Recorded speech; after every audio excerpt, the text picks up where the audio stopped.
Bismillahirrahmanirrahim. Assalamualaikum warahmatullahi wabarakatuh. Alhamdulillah hamdan katsiran thayyiban mubarakan fih. Ya, balik lagi di channelnya Abi. Kali ini Abi akan membahas tentang sholat fardu, yaitu yang berada di bab 2 atau pelajaran kedua di buku fikih untuk kelas 2 ya. Oke, baik, bagi adik-adik yang baru pertama kali lihat video ini, bisa lihat video-video sebelumnya dan jangan lupa subscribe dan nyalakan loncengnya untuk mendapatkan update terbaru dari channel ini. Oke, kita akan masuk ke bab yang pertama ya, yaitu ketentuan sholat fardu. Apa-apa sih syaratnya sholat fardu itu? Yang pertama, sholat fardu itu meliputi dari syarat wajib dan syarat sahnya sholat. Itu yang pertama. Yang kedua, rukun dan sunnah sholatnya.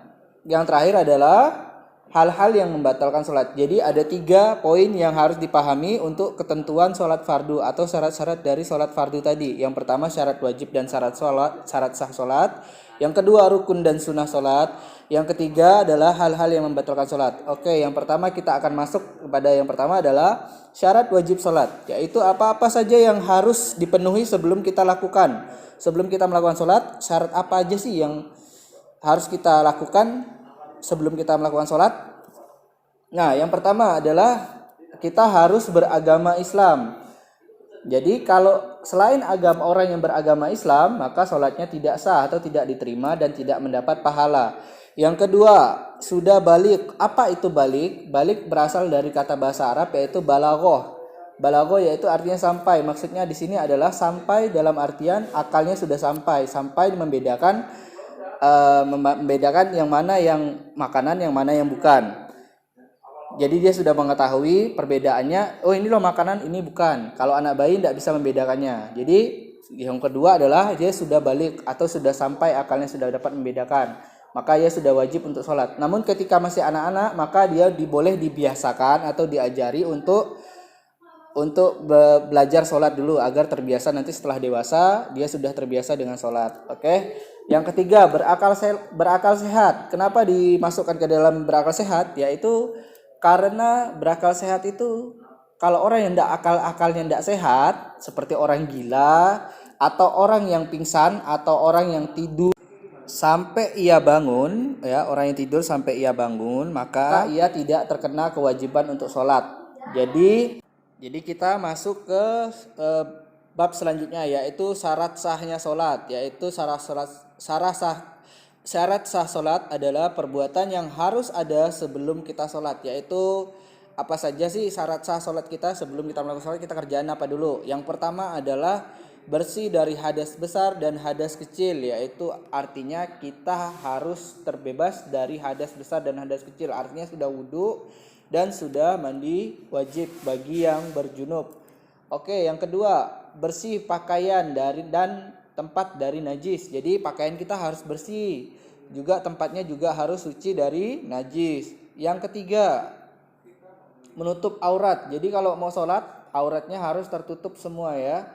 Bukan hanya dalam sholat sih sebenarnya, juga waktu kalian jalan-jalan keluar juga auratnya harus ditutup. Yang keempat adalah telah masuk waktu sholat.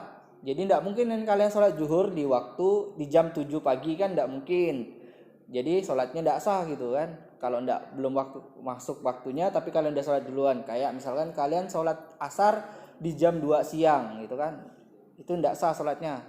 Yang kelima yaitu menghadap kiblat. Jadi sholatnya harus menghadap kiblat. Yang keenam, kalian mengetahui tata cara sholat. Kalau kalian tidak mengetahui tata cara sholat, maka kalian bisa mengikuti imam untuk diikuti gerak-gerakannya sambil belajar untuk mengetahui tata cara sholat yang benar. Oke, yang terakhir adalah meninggalkan perbuatan yang membatalkan sholat. Nanti akan dibahas ya di poin yang ketiga. Oke, kita lanjut. Selanjutnya adalah rukun sholat. Apa sih yang termasuk dalam rukun sholat? Nah, apa sih rukun sholat itu? Sebelum kita jauh melangkah ya, kita harus tahu dulu apa sih rukun sholat. Rukun sholat adalah perbuatan yang harus dikerjakan di dalam sholat. Yang tadi sebelum sholat, kalau rukun sholat adalah yang harus dikerjakan di dalam sholat. Jadi kalau nggak dikerjakan, maka sholatnya tidak sah. Oke, yang pertama adalah Yang pertama sekali apa? Yaitu niat ya. Yang pertama adalah niat, karena innamal a'malu biniat. Rasulullah Shallallahu alaihi wasallam bersabda, innamal a'malu biniat. Sesungguhnya setiap amal itu bergantung pada niatnya. Maka dengan hadis ini seluruh ulama ahli fikih mengatakan tidak sah orang beramal tanpa adanya niat, karena niat itulah yang pertama kali akan dicatat. Sampai ada di dalam hadis yang lain, barang siapa yang sudah berniat, nah maka dicatatlah kebaikannya. Berniat baik ya maksudnya, dicatatlah amal kebaikannya. Oke. Nah, yang kedua, apa sih setelah niat? Yaitu takbiratul ihram. Apa itu takbiratul ihram? Takbir yaitu Allahu Akbar seraya tangannya diangkat di atas ya, bisa sejajar di dada, bisa di bawah daun telinga ya. Ya, yang ketiga adalah membaca surah Al-Fatihah ya. Tentunya adik-adik sudah hafal semua ya membaca surah Al-Fatihah ya. Oke, yang keempat, ruku dengan tumak ninah. Nah, tentunya adik-adik juga sudah tahu ruku itu seperti apa ya bentuknya. Nanti akan Abi contohkan di video selanjutnya tata cara sholatnya ya. Ruku dengan tumak ninah.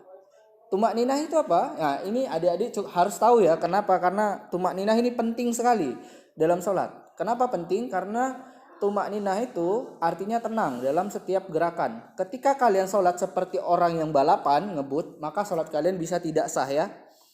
Jadi kalian harus tenang dalam setiap gerakan sholat. Ruku dengan tumak ninah, dan selanjutnya adalah i'tidal dengan tumak ninah, sujud dengan tumak ninah, duduk di antara dua sujud dengan tumak ninah, duduk tasyahud akhir dan membaca doanya. Yang terakhir adalah salam pertama, yang setelah salam pertama membaca salawat Nabi dan tertib ya, dan salam yang terakhir. Jadi yang terakhir kenapa harus dikatakan tertib? Karena dia harus beraturan. Jadi tidak mungkin kita mulai dari sujud dulu gitu kan, karena sudah Nabi contohkan dimulai dengan takbiratul ihram dan diakhiri dengan salam ya. Jadi tidak boleh diacak-acak. Jadi nggak boleh adik-adik mulai dari ruku dulu aja Pak, enak katanya biar pinggangnya bisa bujur gitu kan. Ya enggak gitu ya. Jadi itu sudah ada tata cara yang Rasulullah ajarkan, kita tinggal mencontoh Rasulullah, tinggal di copy paste, nggak perlu ditambah-tambah ya adik-adik ya.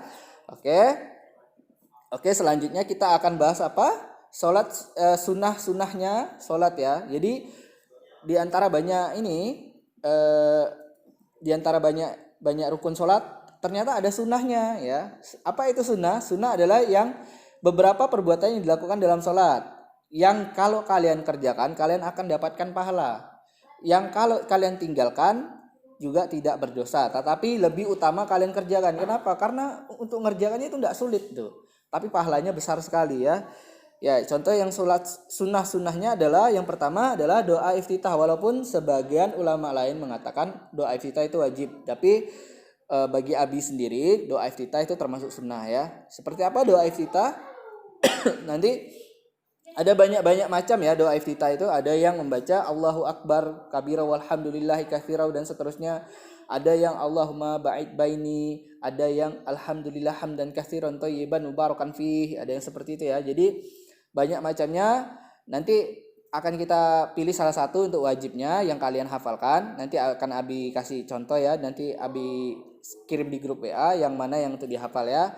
Terus yang kedua, sholat sunnahnya apa? Amin, membaca amin setelah surah Al-Fatihah. Waladhdallin. Nah, bacaan aminnya adalah sunnahnya. Jadi kalian cuma membaca amin itu sudah dapat pahala besar sekali ya. Jadi jangan sampai kalian lupakan itu ya. Terus yang ketiga adalah membaca salah satu surah sesudah membaca surah Al-Fatihah. Jadi surah pilihan, habis baca Al-Fatihah waladhdallin gitu kan. Kalian baca surah apa aja, misalkan Qul huwallahu ahad. Tapi jangan lupa baca bismillah dulu ya. Bismillahirrahmanirrahim. Qul huwallahu ahad. Allahus samad. Lam yalid wa lam yulad wa lam yakul lahu kufuwan ahad. Nah, setelah itu apalagi sunnahnya? Yaitu membaca takbir pada setiap perpindahan gerakan. Seperti apa? Allahu Akbar. Sami Allahu liman hamidah. Nah, seperti itu ya. Allahu Akbar. Nah, dan seterusnya ya. Jadi nanti insya Allah sunnah-sunnah salatnya bisa kalian baca di halaman 25. Lalu yang terakhir yaitu hal-hal yang membatalkan sholat. Oke, jadi hal-hal yang membatalkan sholat itu ada 3 ya. Yang pertama, rukun sholat tidak terpenuhi. Nah, contohnya yang rukun sholatnya apa aja sih? Yang pertama, dia tidak berniat untuk sholat. Jadi kalau orang tidak niat sholat tapi gerakannya sholat, maka itu membatalkan sholatnya ya. Yang kedua, dia tidak bertakbiratul ihram. Jadi hal kecil ini tapi kalian tinggalkan, maka ini tidak sah. Contohnya adalah saat kalian mau mengangkat kedua tangan kalian, Allahu Akbar, terus kalian bersedekap, maka kalian tetap harus mengerjakan itu agar sholatnya sah ya. Kalau enggak, sholatnya batal. Terus yang ketiga apa? Yaitu tidak membaca surah Al-Fatihah ketika kalian sholat sendiri. Ya, yang keempat adalah tidak mengerjakan ruku atau sujud, karena ruku atau sujud salah satu dari rukun sholat tersebut. Yang kelima adalah tidak tumak ninah. Yang keenam tidak tertib mengerjakan rukun sholat. Yang ketujuh banyak bergerak di luar ketentuan sholat. Contohnya kalian lagi sholat dalam keadaan sujud, terus kalian malah main-main gosok-gosokin kepalanya lah, tangannya itu ngeratilin mukulin temannya. Nah, itu banyak bergerak di luar ketentuan sholat, maka sholatnya bisa batal ya. Maka hati-hati adik-adik ya. Jadi kalau kalian sholat, selesaikan sholat dulu baru kalian main. Boleh main setelah sholat, setelah salam, assalamualaikum kanan, assalamualaikum kiri. Nah, setelah itu kalian boleh main. Tapi lebih bagusnya kalian setelah sholat adalah kalian berzikir kepada Allah ya. Yang terakhir, yang kedelapan adalah mendahului imam dalam sholat berjamaah. Jadi gerakan imam tuh kalian tidak boleh kalian dului. Misalnya imamnya lagi ruku, kalian udah sujud, ya tidak boleh. Jadi sholatnya jadi batal ya adik-adik ya. Oke, karena rukun sholat tadi tidak terpenuhi. Yang kedua, syarat sah yang tidak terpenuhi. Kenapa? Yang pertama, sajadah atau tempat sholat, tempat yang kalian dipakai untuk sholat itu ada terkena najis, maka sholat tadi batal ya.